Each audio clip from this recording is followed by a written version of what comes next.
그 광경을 목격한 순간 저는 온몸이 얼어붙었습니다. 성인은 저조차 끌기 힘들어할 무거운 짐을 작은 강아지 한 마리가 끌고 있었습니다. 그 모습에 제 영혼이 송두리째 흔들리는 듯한 충격을 받았습니다. 개 학대에 대해서는 이제껏 온갖 이야기를 보고 들어왔다고 생각했습니다. 하지만 짐꾼은 말 대신 진돗개 강아지를 쓰는 것은 상상조차 해본 적이 없었습니다. 그리고 마치 그것만으로는 부족하다는 듯 그 자리에는 한 남자가 있었습니다. 인간이라고 부르기조차 망설여지는 그 남자는 작고 순수한 생명을 생각할 수 있는 가장 잔인하고 무자비한 방법으로 다루고 있었습니다. 제가 마주한 곤경, 그리고 가슴속에서 휘몰아쳤던 감정의 폭풍은 제 평생, 제 영혼에 깊이 새겨질 것입니다. 그리고 약속하겠습니다. 이 이야기를 끝까지 읽었을 때 당신도 분명 할 말을 잃게 될 것입니다. 부탁입니다. 부디 이 이야기가 한 사람이라도 더 많은 이에게 닿을 수 있도록 채널을 구독해 주십시오. 우리가 함께 목소리를 내고 인식을 넓히기 위해 아주 작은 용기 있는 행동 하나가 절망에 빠진 한 생명을 확실히 바꿀 수 있습니다. 이것은 바로 그것이 어떻게 일어났는지에 대한 이야기입니다. 도로는 차갈 길로 바뀌었고 이내 바싹 말라 갈라진 대지에 새겨진 바퀴 자국의 기억으로 모습을 바꿨습니다. 먼지를 얇게 뒤집어 쓴 제 스바루 포레스터는 도시로부터의 도피 행각이라 할 수 있는 이 여인의 유일한 동반자였습니다. 반은 김민재, 저는 살해 사진작가입니다. 최근 스프레드시트 같은 나날에 쫓기는 삶에서 도망쳐 나왔습니다. 목적은 단순했습니다. 그림이 되지 않는 잊혀진 한국의 한 구석을 운전하며 무언가 진짜를 기록하는 것이었습니다. 저는 지도에서도 무시당한 듯한 땅에 헤매 들어와 있었습니다. 마지막으로 들렀던 겨우 영업 중인 주유소 사람들은 그곳을 화평이라 불렀습니다. 제 이름은 잔인하고 뒤틀린 농담 같았습니다. 평화로운 계곡은 어디에도 보이지 않았고 예전에 있었을지 모를 좋아하는 무자비하게 내리쬐는 태양 아래 이미 오래전에 증발해버렸습니다. 그곳은 마치 유령들의 마을, 서로 기대어 겨우 서 있는 낡은 목조, 가옥들의 집합체였습니다. 해변 널빤지는 뒤틀렸고 수십 년간의 방치로 빛이 발해 있었습니다. 지나간 산업시대의 해골인 녹슨 농기구들이 멋대로 자란 잡초 속에 흩어져 있었습니다. 마치 잔들 뒤치고 그대로 조용히 썩어가는 것을 허락받은 강철 짐승들 같았습니다. 가장 먼저 마음을 때리는 것은 정적이었습니다. 버겁고 숨막히는 고요함이었습니다. 그것을 깨는 것은 쉴 새 없이 날아다니는 파리의 날갯소리와 썩어가는 헛간의 뼈대를 스쳐 지나가는 뜨거운 바람의 속삭임뿐이었습니다. 이것이야말로 제가 찾아 헤매던 황폐함의 완벽한 모습, 썩어가는 것 속에 깃든 가슴에 남는 아름다움이었습니다. 저는 카메라를 들었습니다. 그 무게가 익숙한 편안함으로 손 안에 들어왔습니다. 무너져가는 헛간에 프레임을 맞췄습니다. 그 지붕은 끝없는 푸른 하늘을 향해 뻥 뚫린 검은 입 같았습니다. 그때 그것을 들었습니다. 이 썩어가는 교향곡에 속하지 않는 소리였습니다.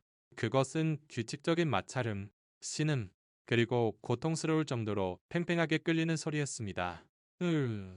저는 카메라를 내렸습니다. 감각이 순간적으로 날카로워졌습니다. 흙먼지 길 그림자 너머에서 하나의 형체가 나타났습니다. 사모 삼나 크고 다부진 체격의 노인이었습니다. 더러운 야구 모자, 챙아래의 얼굴에는 마치 타고난 듯 불쾌한 주름이 새겨져 있었습니다. 그의 걸음은 느렸지만 그 소리를 내는 것은 그가 아니었습니다. 제 시선은 그가 얇은 채찍인지 나뭇가지인지 모를 것을 쥔 손에서 그 끔찍한 소리의 근원지로 이동했습니다. 그리고 그것이 있었습니다. 그의 앞에는 작은 니르 수레가 있었습니다. 점원일에나 쓸 법한 종류의 것이었지만 거기에는 네모난 돌들이 가득 실려 있어 한눈에 보기에도 무거워 보였습니다. 그리고 이 상상조차 할 수 없는 짐을 끌고 있는 것은 한 마리의 강아지였습니다. 저려 숨을 삼켰습니다. 생후 넉 달이나 되었을까 싶은 진돗개 강아지가 몸에 맞지 않는 조잡한 가죽 하네스를 차고 있었고 그 부드러운 털이 쓸려 벗겨져 있었습니다. 수레의 거친 나무 손잡이가 하네스에 직접 연결되어 그 무게가 성장 중인 작은 몸 전체를 짓누르고 있었습니다. 머리를 쓰리고 부드러운 귀는 완전한 절망 속에 쉼없이 축 늘어져 있었습니다. 내디딜 때마다 뒷다리가 무게를 이기지 못해 심하게 떨렸습니다. 그 나이에 강아지에게 흔한 돔에 비해 아직 너무 큰 발이 마르고 부서지기 쉬운 땅을 필사적으로 긁으며 버티려 애쓰고 있었습니다. 작게 버둥거리는 몸짓이로 항반지가 피어오르며 고통의 한계가 그를 감싸고 있었습니다. 제 마음은 눈앞의 광경을 받아들이기를 단호히 거부했습니다. 저는 평생이라는 동물들을 봐왔습니다. 할아버지 농장을 오가며 자랐고 그곳에서는 아름다운 벨기에 산 말들이 온화한 힘을 가진 가인들이 비옥한 밭을 갈았습니다. 동물이 이를 갖고 목적을 갖는다는 개념은 이해하고 있습니다. 하지만 이건 일이 아니었습니다. 이건 고문이었습니다. 이건 자락행위였습니다. 강아지는 아기입니다. 그 뼈는 아직 부드럽고 성장 중이며 그 영혼은 아직 유연하고 가능성으로 가득 차 있습니다. 그리고 이 남자는 그 두 가지를 체계적으로 파괴하고 있었습니다. 맨날 순수하고 섞이지 않는 뜨겁고 메스꺼운 분노의 파도가 제 안에서 치밀어 올랐습니다.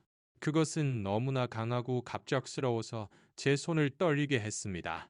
맨 차상을 그저 기록해야 할 객관적인 관찰자인 사진작가인 저는 완전히 사라졌습니다. 남은 것은 죄를 목격하는 남자, 순수함에 대한 죄를 목격한 인간뿐이었습니다. 노인은 손에 든 채찍을 휘둘렀습니다. 강아지를 직접 때리는 것이 아니라 그 작은 머리 위 허공을 가르듯이 말입니다. 날카롭고 잔인한 휙소리가 강아지를 심하게 놀라게 해 더욱 힘껏 끌게 만들었습니다. 작고 절망적인 신음이 그 목에서 새어나왔습니다. 그것은 제가 지금까지 들어본 소리 중 가장 가슴 찢어지는 소리였습니다. 가만히 있을 수 없었습니다. 그런 선택지는 없었습니다. 내가 허락하기도 전에 몸이 먼저 움직였습니다. 제 목소리는 제가 의도했던 것보다 더 크고 날카롭게 울렸습니다. 무거운 정적을 가르는 칼날 같았습니다. 그 일은 멈춰섰습니다. 그는 느릿하고 불쾌하게 그리고 무례하게 고개를 이쪽으로 돌렸습니다. 부싯돌 조각처럼 작고 검은 눈이 저를 노려보듯 가늘어졌습니다.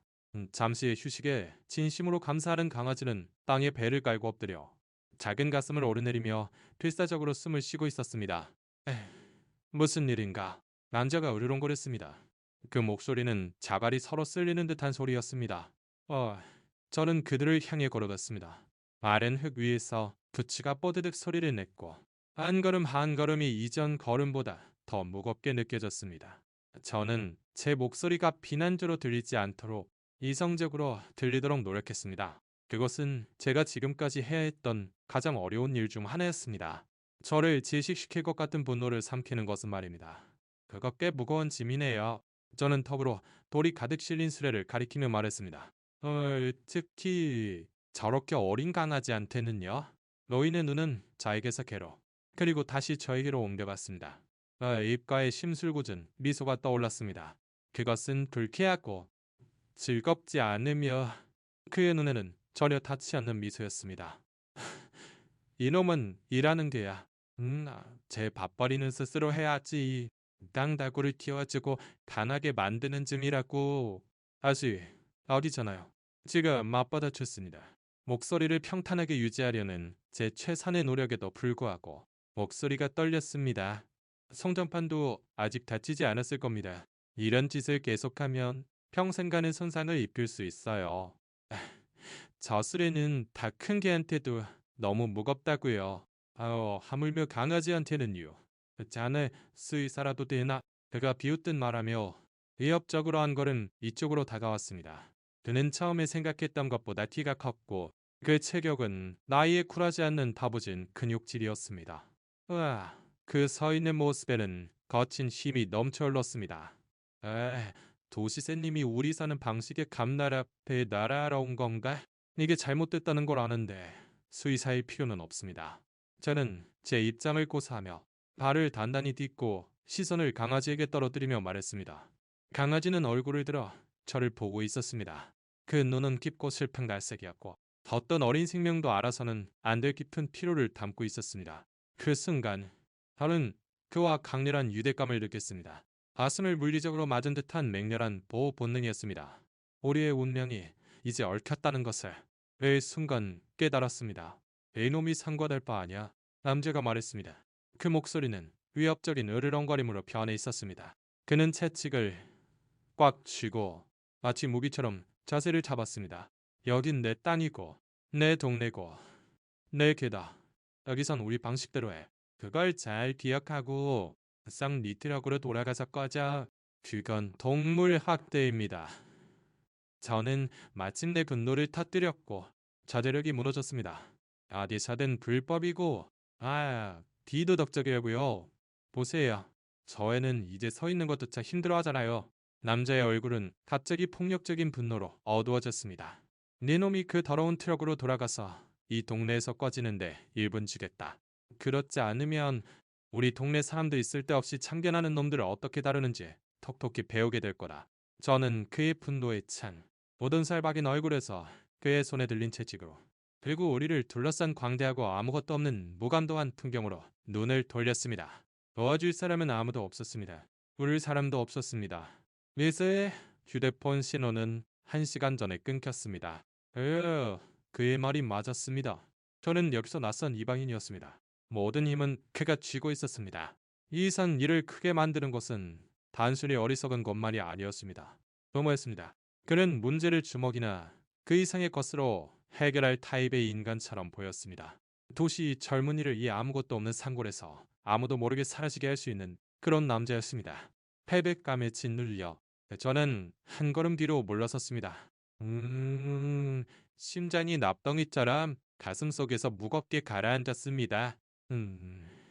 저는 그를 실망시켰습니다. 저는 목소리를 냈지만, 시도했지만, 실패했습니다. 그럴 줄 알았지. 네. 그가 침을 뱉듯이 말했습니다. 제 퇴각을 승리로 간주한 것입니다. 그는 강아지 쪽을 향했습니다. 일어나. 이 게으른 놈아. 그는 다시 채찍을 휘둘렀습니다. 그 소리에 저는 움찔했습니다. 작은 개는 애처로울 정도로 필사적으로 일어서서 신음하며 맛을 끌기 시작했습니다. 수레바퀴가 삐걱거리며 한이의 소리를 냈고 고통스러운 행진이 재개되었습니다. 저는 거기 꼼짝 않고 서서 그들이 흙먼지 길을 따라 멀어져 가는 것을 보고 있었습니다. 이윽고 그들이 아지랑이 속에서 흔들리는 작은 점이 될 때까지 말입니다. 그 광경은 제 뇌리에 박혔고 눈꺼풀 뒤에 불타올랐습니다. 작게 버둥거리는 몸, 터무니없이 큰 수레, 그리고 키 큰 잔인한 남자의 실루엣, 뒤로 물러선 것에 대한 수치심이 뜨겁고 시큼하게 뱃속에서 타올랐습니다. 저는 진짜 한국을 찾아와 그것을 발견했습니다. 그것은 잔인하고 더러웠습니다. 그리고 그것에 직면했을 때 저는 등을 돌렸습니다. 저는 포레스터로 돌아왔지만 달려나갈 수는 없었습니다. 할 수 없었습니다. 그저 거기에 앉아 엔진을 끄고 이제는 귀가 먹먹할 정도의 정적이 그 강아지의 신음소리 메아리로만 가득 찬 가운데 가만히 있었습니다. 뜨거운 플라스틱 캔들에 이마를 기댔습니다. 내가 뭘 할 수 있지? 다음 마을에서 단국에 전화해도 전혀 소용없을 것 같았습니다. 그곳은 지나가던 사람의 말대 지옥 주민의 말이 될 것이었습니다. 파출소나 경찰서에서 비웃음이나 당하는 게 고작일지도 모릅니다. 하지만 원할 수는 없었습니다. 그 강아지를 저 괴물에게 맡길 수는 없었습니다. 제가 편안한 모텔 침대에서 잠자는 동안 그 강아지가 죽도록 일하거나 어둠 속에 사슬로 묶여있을 것을 상상하는 것만으로도 견딜 수 없었습니다. 그것은 제 영혼의 물리적인 고통이었습니다. 제 변덕스러운 드라이브 여행은 끝났습니다. 그리고 이제 저에게는 새로운 목적지, 내 새로운 유일한 목적이 생겼습니다. 제 임무는 더 이상 잊혀진 한국의 사진을 기록하는 것이 아니었습니다. 그 잊혀진 영혼 중 하나를 구하는 것이었습니다. 정면 대결은 비참하게 실패했습니다. 그날 밤, 잠은 제가 방문할 수 없는 먼 나라였습니다. 옆 동네인 봉화읍이라는 계곡이 없는 것만큼이나 봉화가 없는 곳에 있는 허름한 모텔을 찾았습니다. 방에서는 오래된 담배 냄새와 오래된 절망의 냄새가 났습니다. 눈을 감을 때마다 저는 그 강아지를 보았습니다. 떨리는 다리, 지울 수 없는 고통으로 가득 찬 눈동자, 제 자신의 무력함과 비겁함이 저를 괴롭혔습니다. 저는 영웅도 아니고 터프한 남자도 아니었습니다. 도시에서 온 사진작가가 싸움을 걸었다가 져서 꼬리를 내리고 도망친 것뿐이었습니다. 하지만 아침이 오자 연약하고 차가운 치밀함이 찾아왔습니다. 분노나 정의감은 저런 남자에게는 무력한 무기였습니다. 더 현명해져야 했습니다. 어인내심을 가져야 했습니다. 보이지 않는 존재가 되어야 했습니다. 저는 새로운 엄격한 목적을 가지고 카메라 가방을 준비했습니다. 가장 긴 마몰 렌즈를 카메라에 장착했습니다. 언덕 속에서 유령이 되는 것을 가능하게 해주는 무거운 장비였습니다. 저는 마을로 돌아가 남자의 집에서 약 800m 떨어진 흙먼지투성이 언덕 위에 포레스터를 세우고 멋대로 자란 가시덤불 뒤에 조심스럽게 숨겼습니다. 거기서부터 남자의 부지를 뚜렷하게 가리는 것 없이 볼 수 있었습니다. 그것은 잘못된 것처럼 느껴졌습니다. 마치 제가 스파이나 포식자 같았습니다. 하지만 그 죄책감은 곧 차가운 결의에 덮였습니다. 비록 그가 그것을 알지 못하더라도 저는 그 강아지의 수호천사가 될 것이었습니다. 저는 몇 시간이고 기다렸습니다. 해가 높이 떠올라 제 차 지붕을 두들겼고 차 안은 오븐처럼 변했습니다. 좌우무 무렵 제 인내는 보상받았습니다. 제가 마음속으로 박영감이라 이름 붙인 노인이 좀 더 상태가 좋은 집 중 하나 길에서 조금 안쪽에 있는 황량한 농가에서 나왔습니다. 그리고 그의 뒤를 순순히 따라가는 바로 그 강아지가 있었습니다. 그는 마음을 사로잡을 만큼 아름다운 인상적인 크림색 털을 가지고 있었습니다. 그날은 하넷을 하고 있지 않았지만 짧고 무거운 쇠사슬에 묶여 있었고 남자의 발뒤꿈치에 바싹붙어 붙도록 강요당했으며 조금이라도 길을 벗어나면 거칠게 잡아당겨졌습니다. 저는 카메라를 들어 올렸습니다. 강력한 마몰 렌즈가 그들을 고통스러울 정도로 선명한 초점에 담았습니다. 찰칵. 강아지는 왼쪽 앞발을 살짝 절고 있었습니다. 찰칵. 남자가 쇠사슬을 난폭하게 당기자 강아지가 놀라움과 고통에 낑낑거렸습니다. 찰칵. 강아지 어깨에 절망적인 처짐. 저는 더 이상 그냥 사진을 찍는 것이 아니었습니다. 너를 수집하고 있었습니다. 저는 카메라를 비디오 모드로 전환했고 그 일상적인 잔인함, 동물의 복지에 대한 완전하고 절대적인 무시를 기록하는 동안 놀라울 정도로 선은 안정적이었습니다. 영감은 그날 수레를 쓰지 않았습니다. 대신 그는 자신의 부지 내에서 자비를 하는 것 같았습니다. 그곳은 농장이라기보다는 녹슨 금속, 썩은 목재, 부서진 기계가 흩어져 있는 광대한 고물상 같았습니다. 잠시 후 그는 강아지를 뜨거운 태양 아래 녹슨 새기둥에 쇠사슬로 묶었습니다. 더러운 빗물 그릇이 바로 닿지 않는 곳에 놓여 있었습니다. 작은 동물은 그릇을 긁으며 조용히 낑낑거렸고 분홍색 혀를 입 밖으로 내밀고 더위에 헐떡였습니다. 제 피가 끓어올랐습니다. 저는 그 모든 것을 촬영했습니다. 분노로 몸이 딸렸음에도 불구하고 제 손은 안정적이었습니다. 이것은 더 이상 술의 이야기만이 아니었습니다. 이것은 체계적인 일상의 학대와 방치의 패턴이었습니다. 남자는 잔인했고 무력하고 순수한 생물을 괴롭히는 것에서 병적이고 애처로운 힘의 감각을 찾고 있었습니다. 저는 하루 종일 그를 감시했습니다. 그의 습관을 배웠습니다. 그는 해질녘까지 일했고 엄격한 습관의 생물이었으며 그 무렵 집에 들어갔습니다. 흙먼지 낀 창문 하나에 불이 켜졌습니다. 몇 시간 후 그것은 꺼졌습니다. 강아지는 밖에 기둥에 쇠사슬로 묶인 채 앙대하고 조용한 어둠 속에 홀로 있었습니다. 그는 차갑고 딱딱한 땅 위에서 작은 털 뭉치처럼 몸을 웅크리고 떨고 있었습니다. 무자비한 대지에 맞서는 애처로운 작은 털 뭉치였습니다. 그보다 그게 내 뒤에다. 야간 구출. 그 생각은 완전히 미친 짓이었습니다. 불법 침입이었습니다. 철도였습니다. 위험은 헤아릴 수 없었고 거의 상상을 초월하는 것이었습니다. 이 남자는 고립된 지역에 살며 분명히 누구에게도 책임지지 않는 남자였습니다. 그는 거의 틀림없이 총을 가지고 있었고 자신의 부지에서 발견한 침입자에게 그것을 사용하는 것을 주저하지 않을 것이었습니다. 그 생각만으로도 심장이 가슴속에서 격렬하게 고동쳤습니다. 우리의 갇힌 패닉 상태의 새처럼 말입니다. 제 이성은 그저 떠나서 증거를 가지고 경찰에 가라고 소리쳤지만 제 마음은 그들이 너무 늦을 것이라는 것을 알고 있었습니다. 그들은 저를 믿어주지 않을지도 모릅니다. 그리고 그동안 강아지에게 무슨 일이 일어날까요? 에이, 저는 잠든 강아지를 확대했습니다. 우와, 그의 작은 몸에 떨림이 지나갔습니다.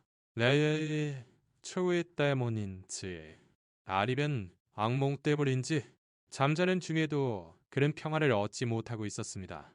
제 두려움은 그의 끊임없는 고통에 비하면 갑자기 작고 자기 중심적으로 보였습니다.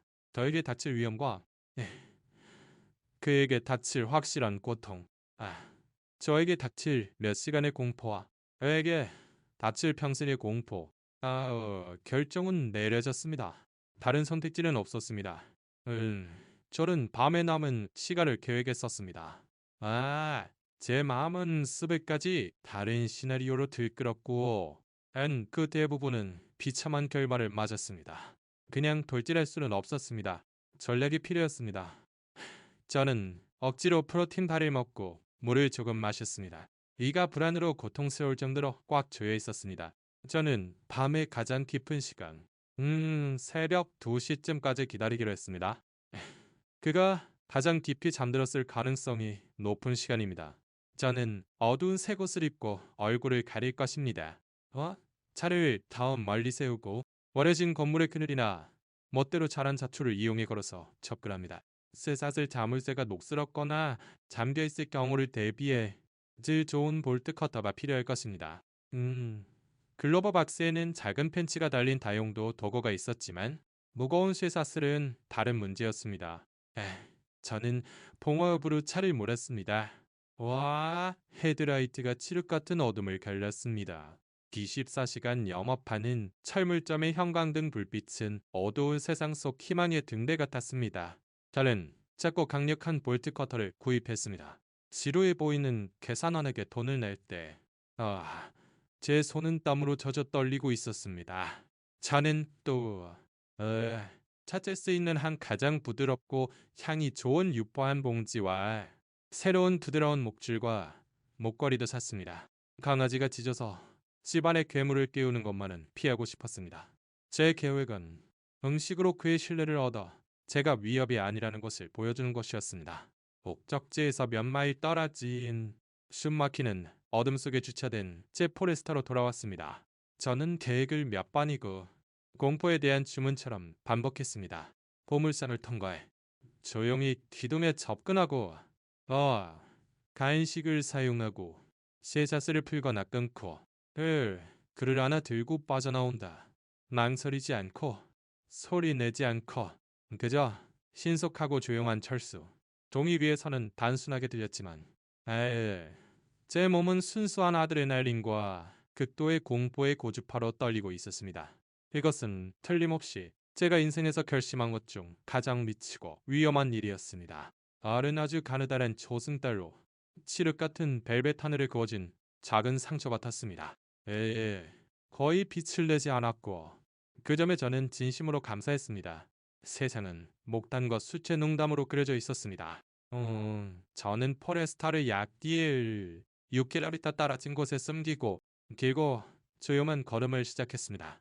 배낭에는 볼트 커터, 간식, 목줄, 그리고 물병이 들어있었습니다. 바람에 마른 잎이 바스락거릴 때마다 발소리처럼 들렸습니다. 멀리서 부엉이가 올 때마다 요란한 경보처럼 울렸습니다. 공기는 이제 시원했지만 이마와 목덜미에 차가운 땀을 느꼈습니다. 박영감의 농가가 어둠 속에서 나타났습니다. 각지고 위협적인 형태와 깊은 그림자의 집합이었습니다. 밤에 보니 그것은 더욱 황폐하고 으스스해 보였습니다. 저는 호흡을 늦추고 가슴 속에서 미친 듯이 뛰는 고동을 진정시키려 애썼습니다. 유령이 되어라. 인준아, 조용히 보이지 않게. 저는 부서진 철조망에 넓은 틈을 빠져나와 잡초 무성한 땅에 발을 살며시 내려놓았습니다. 마당은 자네의 위험한 지뢰밭이었습니다. 한 걸음 한 걸음 신중하게 나아가야 했고 니죽박죽인 콘크리트 덩어리나 썩은 타이어 더미에 걸려 넘어지지 않도록 어둠 속에서 눈을 부릅떴습니다. 본체는 캄캄하고 완전히 조용했습니다. 부서진 문짝이 발안에 리드미컬하게 외롭고 슬픈 소리를 내며 삐걱거렸습니다. 그것은 시간을 새기고 있는 것 같았습니다. 그리고 저는 그것을 보았습니다. 기둥 옆에 단단히 웅크린 작은 크림색 형체였습니다. 신장이 목구멍으로 튀어나올 것 같았습니다. 그는 아직 거기에 있었습니다. 네, 그는 살아 있었습니다. 늦지 않았습니다. 저는 고통스러울 정도로 천천히 한 걸음 한 걸음 신중하게 발을 옮기며 이동했습니다. 20m, 10m, 5m. 그의 잠든 평온한 숨소리가 들릴 만큼 가까이 왔습니다. 자는 몸을 쓰랴.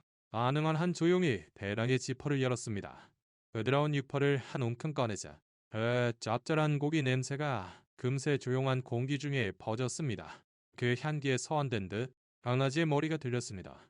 귀가 쫑긋 싸서 어둠을 탐색하듯 움직였습니다.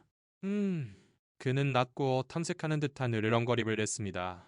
가슴 깊은 곳에서 울리는 소리였습니다. 그것은 제가 지금까지 들어본 소리 중 가장 무서운 소리였습니다. 괜찮아. 저는 속삭였습니다. 제 목소리는 거의 숨소리 같았습니다. 저는 손을 내밀어 손바닥을 평평하게 펴고 단식을 얹었습니다. 저는 완전히 정지한 채 제 자신을 가능한 한 작고 위협적이지 않게 보이려 했었습니다. 그는 약간 비틀거리며 일어섰습니다. 그는 경계하며 몸을 낮게 유지하고 언어적인 자세를 취했습니다. 그는 망설이듯 한 걸음 앞으로 그리고 또 한 걸음 혀를 킁킁거리며 공기를 탐색했습니다. 무거운 쇠사슬이 땅에서 가볍게 하지만 끔찍하게 끌렸습니다. 그는 멀리서 제 손냄새를 맡았습니다. 그리고 제가 당장의 위협이 아니라고 판단한 듯 아는 앞으로 기어와 제 손바닥에서 살며시 간식을 가져갔습니다. 그의 혀는 놀라울 정도로 부드러웠습니다. 저는 하나 더 내밀었습니다. 그도 그것을 받았습니다.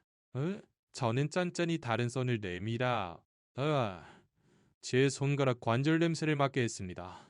저는 부드럽고 달래는 듯한 속삭임으로 끊임없이 의미 없는 말을 그에게 건넸습니다.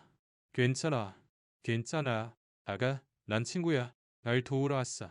오늘 밤 여기서 나가자. 그는 말이 아니라 그 말투를 이해한 것 같았습니다. 공포에 질려 다리 사이에 단단히 끼워져 있던 꼬리가 조심스럽게 아주 살짝 흔들렸습니다. 그것이 필요한 모든 겸허였습니다. 자, 쇠사슬이다. 저는 달려가서 쇠사슬을 그의 목걸이에 연결하는 고리에 눈을 고정했습니다. 그것은 단순하고 튼튼한 클립이었지만 녹과 먼지로 뒤덮여 있었습니다. 손가락으로 억지로 열어보려 했지만 손톱이 먼지를 긁을 뿐 꼼짝도 하지 않았습니다. 굳어 있었습니다. 마음이 가라앉았습니다. 커터를 써야만 할 것이었습니다. 그것이 금속을 끊는 소리는 한밤중에 울리는 총성과 같을 것이었습니다. 다른 선택지는 없었습니다. 좋아, 알아. 진정해. 저는 속삭이며 가방에서 볼트 커터를 꺼냈습니다.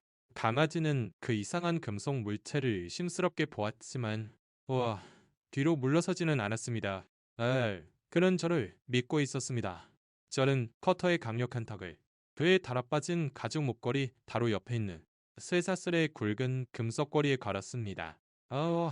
저는 깊고 떨리는 숨을 들이쉬고 들어줄지도 모를 누군가에게 조용히 기도했습니다. 저는 있는 힘껏 커터의 손잡이를 움켜쥐었습니다. 자, 그 소리는 놀라울 정도로 크고 귀를 찢을 듯 했습니다. 날카로운 금소금이 조용한 마당에 울려 퍼졌습니다. 쇠사슬이 떨어졌습니다. 강아지는 소리에 놀라디로 펄쩍 뛰었습니다. 그리고 원차에 불이 켜졌습니다. 제 피가 얼어붙었습니다. 온몸이 얼음으로 변했습니다. 그가 들었습니다. 그가 깼습니다. 생각할 시간이 없었습니다.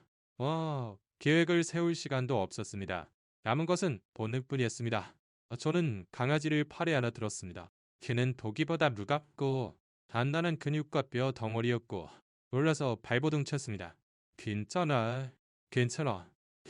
저는 더듬가리며 그를 방패처럼 가슴에 꼭 껴안았습니다. 집 안에서 개가 짖기 시작했습니다. 밝고 사나우며 무서운 짖음이었습니다. 다른 개가 있을 줄은 계산하지 못했습니다. 이거 잠에 잠겨. 분노에 끓어오르는 남자의 목소리가 안에서 외쳤습니다. 누구야? 너게 누구냐고. 저는 달렸습니다. 은밀 행동의 명분을 모두 버리고 아마지를 가슴에 단단히 안고 필사적으로 고물상을 가로질러 달렸습니다. 다리 무언가에 안에서 튀어나온 철근에 걸려 저는 심하게 넘어졌습니다. 본능적으로 몸을 비틀어 강아지를 낙하로부터 보호했습니다. 무릎에 날카로운 통증이 스쳤습니다. 저는 그것을 무시했습니다. 저는 비틀거리며 일어나 팔 안에서 낑낑 우는 강아지를 안고 와이즘 달렸습니다. 뒤에서는 농가 물이 쾅 하고 열리며 노란빛의 직사각형을 마당에 던졌습니다. 좀 있다. 네 놈이 내가 생각하는 그 새끼가 아니길 빌어라. 영감이 밤의 어둠에 대고 포효했습니다. 공포가 제 발에 날개를 달아주었습니다. 저는 부서진 울타리를 뚫고 나갔고 멈추지 않았습니다. 배는 타는 듯 했고 무릎은 한 걸음 한 걸음 비명을 질렀습니다. 저는 맹목적으로 어둠 속을 달리며 집에서 불빛에서 멀어지며 제 포레스터가 있다고 생각하는 방향으로 향했습니다. 강아지는 제 팔 안에서 조용해졌고 제 어깨에 얼굴을 묻고 니심하게 떨고 있었습니다. 저는 돌아볼 용기가 없었습니다.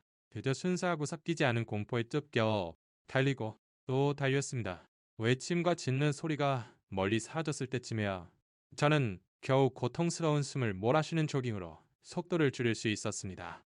마침내 더 깊은 어둠 속의 검은 그림자인 제 포레스터를 발견했습니다. 저는 열쇠를 더듬었습니다. 손이 떨려 열쇠 구멍에 넣기가 겨우였습니다. 조수상문을 난폭하게 열고 강아지를 조심스럽게 좌석에 태우고 그리고 운전석으로 미끄러져 들어갔습니다. 엔진은 한 번에 걸렸습니다. 그것은 제가 지금까지 들어본 어떤 교향곡보다 아름다운 소리였습니다. 양일 6km 정도 멀어질 때까지 헤드라이트는 켜지 않았습니다. 가능한 한 빨리 마을을 벗어나려 엑셀을 밟자 차는 해구 위에서 꼬리를 미끄러뜨렸습니다. 저는 1시간 동안 쉬지 않고 운전했습니다. 핸들을 진 손가락 관절은 하얗게 변했고 백미러로 다가오는 헤드라이트의 징후가 없는지 집요하게 확인했습니다. 아무것도 없었습니다. 우리는 혼자였습니다. 우리는 안전했습니다. 아드레날린이 빠져나가기 시작하자 저는 떨림과 메스꺼움에 휩싸였습니다. 저는 인적이 드문 고속도로 갓길에 차를 세웠고 그저 숨을 쉬었습니다. 머리를 핸들에 기댔습니다. 오수석을 보았습니다. 강아지는 앉아서 그 크고 지저린 갈색 눈으로 저를 보고 있었습니다. 더 이상 떨고 있지 않았습니다. 혼란스러워 보였지만 두려워하지는 않았습니다. 저는 손을 뻗어 그의 머리를 쓰다듬었습니다. 그의 크림색 털은 뻣뻣하고 더러웠지만 그는 제 손길에 기대며 마치 안던 듯한 조용한 한숨을 내쉬었습니다. 안녕, 친구. 제가 말했습니다. 제 목소리는 쉬고 갈라져 있었습니다. 나는 민준이야. 무서웠겠지만 이제 안전해.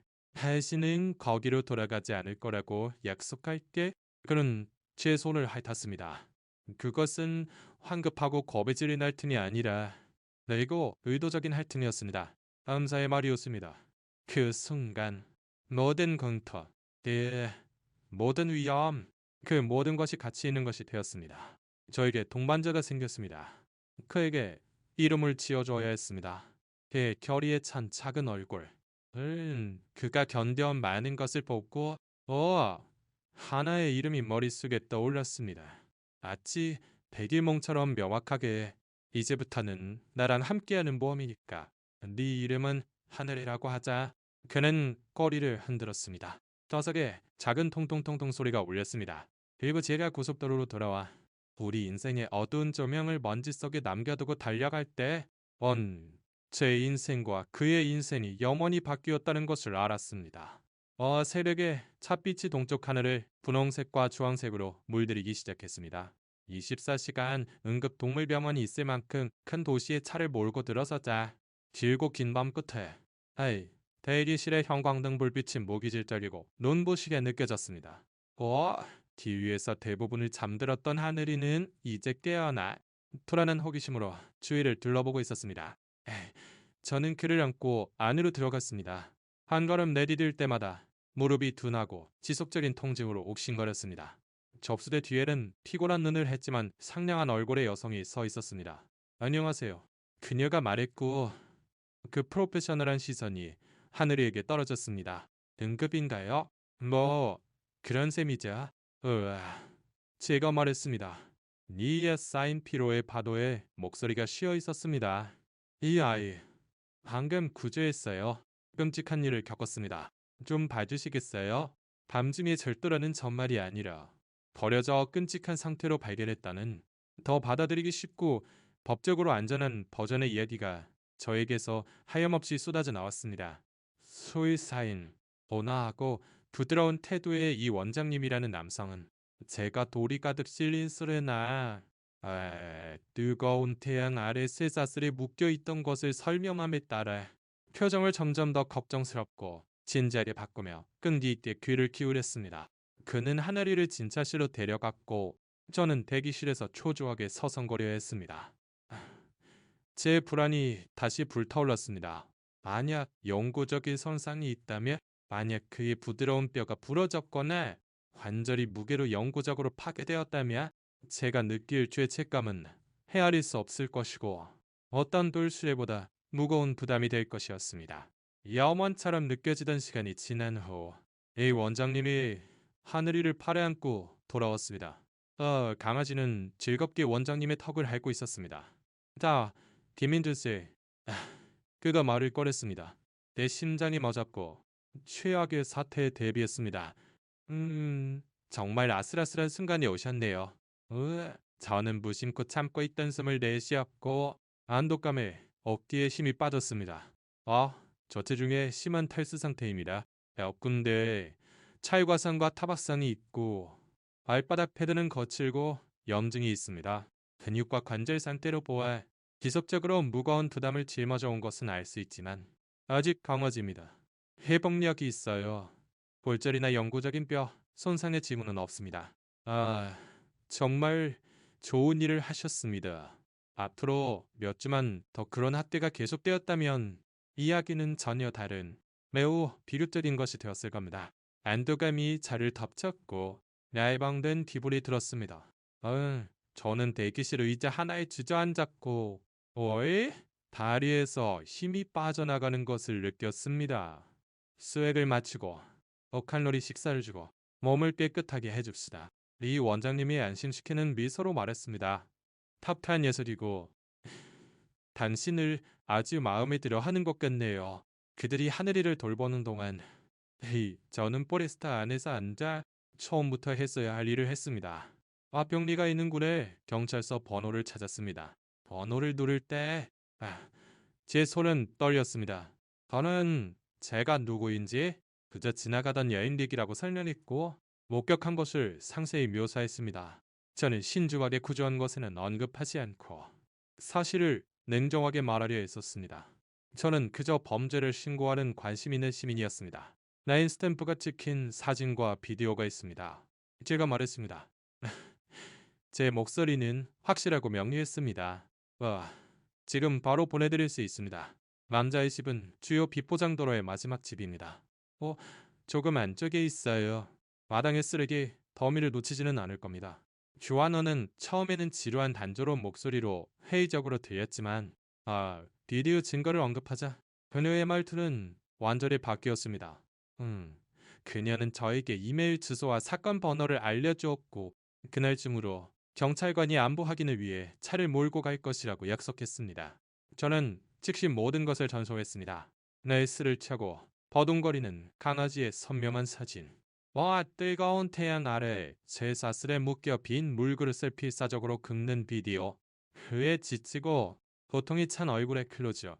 그것은 부정할 수 없는 디지털 증거의 산이었습니다. 난 영감이 법의 심판을 제대로 받을지는 몰랐지만 그의 공공연한 동물 학대의 날들은 끝났다는 예감이 들었습니다. 저는 목소리 없는 자들을 위해 목소리를 냈습니다. 1시간 후 나수 이사 조수가 제 동반자의 새로운 버전을 데리고 왔습니다. 하늘에는 깨끗하고 톡신톡신했고 식사와 물만으로 3kg은 체중이 늘어난 것 같았습니다. 그의 크유색 털은 이제 빛나고 부드러웠습니다. 그가 저를 본 순간 그는 달려와 꼬리를 맹렬히 흔들며 제 팔 안으로 뛰어들어 제 얼굴을 기쁨에 찬 젖은 감사의 키스로 뒤덮었습니다. 예, 피로한 무릎의 통증은 사라지고 순수하고 복잡하지 않은 기쁨으로 대체되었습니다. 하지만 새로운 불안이 스며들기 시작했습니다. 이제부터 어떻게 될까? 하늘이는 엄밀히 말해 제 것이 아니었습니다. 그는 진행주인 동물학대 사건의 증거물입니다. 저는 그를 보호소에 넘겨야 할 것입니다. 그와 헤어져야 한다는 생각은 비록 안전한 곳이라 할지라도 가슴이 찢어지는 물리적인 고통이었습니다. 이 원장님이 퇴원 지시서를 가지고 나왔을 때 저는 그에게 제 두려움을 설명했습니다. 그를 잃을 수는 없어요. 제가 말했습니다. 숨길 수 없는 감정에 목소리가 막혔습니다. 그냥 그럴 수 없어요. 그는 저를 보고 그리고 제 팔 안에서 보호받듯 웅크린 하늘이를 내려다보고 그의 프로페셔널한 표정이 동정적인 것으로 누그러졌습니다. 보통 이런 단어 동물은 군 보호소에서 증거로 보관됩니다. 하지만 그를 구한 것은 당신입니다. 그가 신뢰하는 것도 당신이고요. 전화를 좀 해보죠. 그는 자신의 사무실로 사라졌습니다. 저는 하늘이와 함께 앉아 되게 깨끗한 크림색 털의 얼굴을 묶고 지켜주고 싶다고 간절히 바라는 약속을 속삭였습니다. 이 원장님이 돌아왔을 때 그는 미소 짓고 있었습니다. 됐습니다. 동물보호센터와 이야기했습니다. 이례적인 상황이고 당신이 주요 목격자이자 구조자라는 점을 고려해서 그들은 예외적이지만 사려 깊은 조치를 승인해 주었습니다. 소송이 진행되는 동안 당신이 그의 임시 보호자가 될 수 있습니다. 몇 가지 서류에 서면해야 하지만 그는 당신과 함께 있을 수 있습니다. 그 후에는요? 저는 거의 희망을 품을 용기도 없이 물었습니다. 사건이 해결되고 주인이 공식적으로 권리를 포기한 후 당신의 비디오 증거가 있다면 경찰관이 말하기로는 거의 확실하다고 하더군요. 당신이 일행의 첫 번째 후보자가 됩니다. 사실상 결정된 것이나 마찬가지예요. 눈물이 제 눈에 차올랐습니다. 말이 나오지 않아. 그저 고개를 끄덕였습니다. 목에 덩어리가 걸려 있었습니다. 저는 이야기를 찾아 나섰다가 제 인생에서 가장 중요한 장을 우연히 만난 것이었습니다. 그 후 몇 주는 서류 작업, 수의사 진료, 그리고 멋진 발견의 연속이었습니다. 하늘이는 드라이브를 좋아하지만 그것은 그가 저에게 가까운 센터 콘솔에 머리를 기댈 수 있을 때만이라는 것을 알게 되었습니다. 그는 아직 크고 날카로운 소리를 무서워한다는 것을 알게 되었습니다. 그것은 채찍의 후유증이었습니다. 그는 햇볕 좋은 들판에서 메뚜기를 쫓는 것을 좋아하고 매일 밤 만족스러운 한숨과 함께 제 무릎 위에서 잠든다는 것을 알게 되었습니다. 저는 두 번 다시 도시의 그 아파트로 돌아가지 않았습니다. 관리인에게 전화해 임대 계약을 했었고 친구에게 제 개인 물품을 상자에 담아 보내달라고 부탁했습니다. 제 드라이브 여행은 그 진정한 목적을 찾았습니다. 그것은 더 이상 무언가로부터 도망치는 것이 아니었습니다. 무언가를 향해 가는 것, 이 믿을 수 없을 만큼 용감하고 간인한 대화의 새로운 삶을 향해 가는 것이었습니다. 조너가 걸려온 것은 약 한 달 후였습니다. 동물보호센터 직원으로부터였습니다. 안영감은 종중 동물 합대로 기소되었습니다. 반박의 여지가 없는 비디오 증거를 들이대자 그는 더 무거운 판결과 실형 가능성을 피하기 위해 즉시 하늘이의 소유권을 포기했습니다. 그는 공식적으로 당신의 것입니다. 직원이 말했습니다. 그녀의 목소리에 미소가 담겨있는 것을 알 수 있었습니다. 입양 서류는 승인되었습니다. 축하합니다. 렘민전스, 당신은 그의 목숨을 구한 겁니다. 그날 밤 저는 한 번도 방문할 생각이 없었던 주의 조용한 호숫가에 세운 포레스터의 트렁크에 앉아 있었습니다. 하늘이는 제 바로 옆에 앉아 그의 머리는 제 다리 위에 편안하게 얹혀 있었습니다. 그는 더 이상 화평리의 야위고 겁에 질린 강아지가 아니었습니다. 그의 크림색털은 두껍고 윤기가 흘렀고 그 몸은 건강하고 가늘했습니다. 하지만 가장 큰 변화는 그의 눈에 있었습니다. 그 늙고 지쳐버린 슬픔은 완전히 사라졌습니다. 그것은 신뢰와 자신감 그리고 순수하고 복잡하지 않은 기쁨에 빛나는 빛으로 대체되었습니다. 전인 사진 속에서 한국의 영혼을 찾으러 잊혀진 장소에서 무언가 진짜를 찾으려고 여행을 떠났습니다.